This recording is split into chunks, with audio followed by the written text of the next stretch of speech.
Bismillahirrahmanirrahim. Dear audience, Assalamu alaikum. I am Dr. Hassan Farooq Mashwani. Presently, I am Assistant Professor in School of International Relations, Minhaj University, Lahore.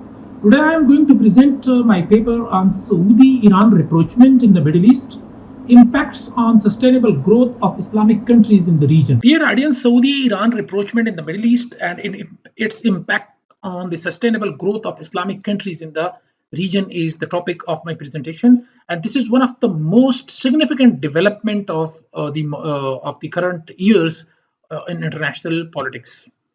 Uh, let's go through the introduction. The only constant in international politics is change. The rise and fall of the great powers is key to the global system.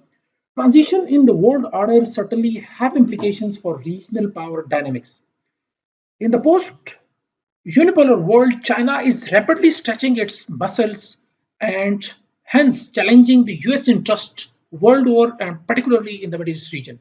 In the recent past, the growing Chinese economic, political, and strategic interests are transforming the dynamics of overall politics in the Middle East. If you talk about the significance of the Middle East, it is a highly important geostrategic location.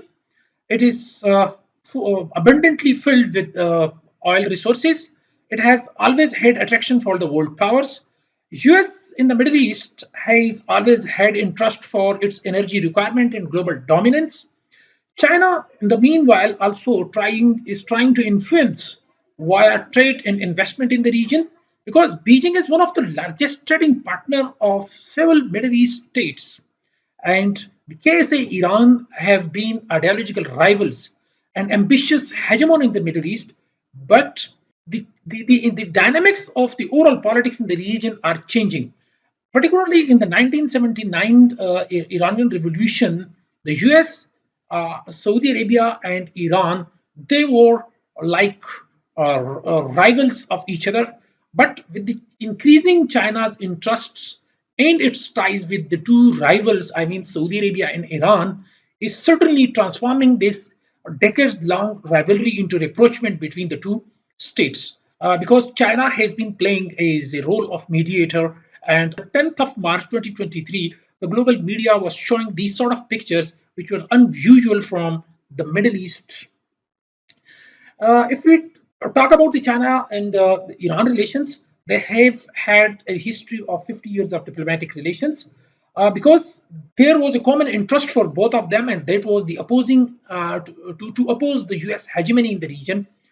China is the Iran's largest trading partner, and the trade between them is around 16 billion US dollar. And Iran's oil export to China is around 87% of its exports. And on the other hand, uh, both these countries have signed in 2021 a 25 years of cooperation agreement that worth around 400 billion US dollar. Uh, the Saudi China relations are also very significant. Both of them are very strong trade partners to each other because China aims to invest in infrastructure and energy projects in Saudi Arabia. KSA is the largest supplier of oil to China, and China is the largest trading partner of Saudi Arabia. Uh, when both of them are cooperating in number of areas, particularly in industries, terrorism, security, and other issues. Iran Saudi rapprochement is a very unusual phenomenon of the 21st century. Uh, they are most powerful states in the Middle East, and they have a history of rivalry with each other. But certainly, there have been some eras of cooperation, particularly during the Shah of Iran and Shah Faisal's era. The current ties between KSA and Iran are very complex, but at the same time seems to be progressive because of the mediating role of China. Uh, Now let's talk about the impacts of this rapprochement on the sustainable growth of Islamic countries in the region.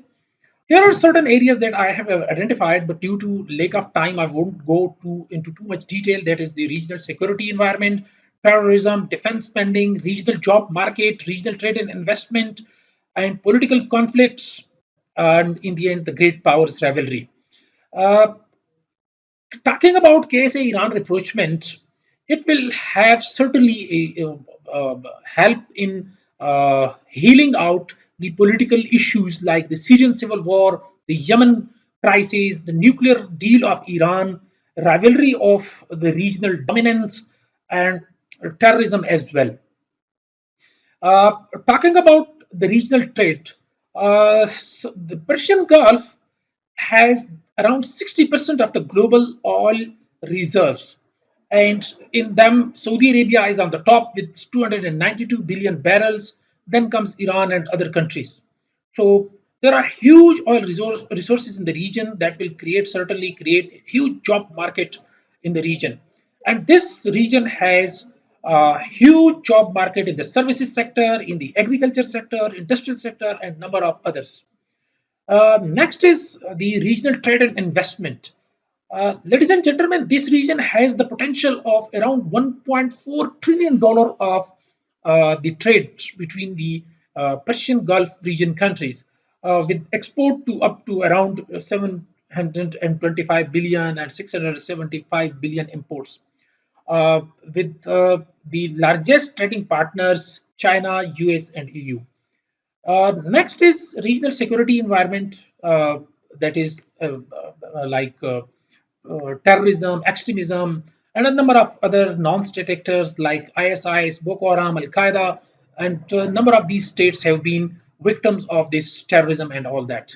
The defense spending is one of the most critical aspect of the ties between this in this region, where Saudi Arabia is certainly on the top with around $87 billion, and collectively this region accounts for around 240 billion US dollar, which is huge amount. And if the relations between both these states are normalized, certainly there will be a cut in the defense expenditure, and that will help out in enhancing the job market and flourishing the overall growth of these countries.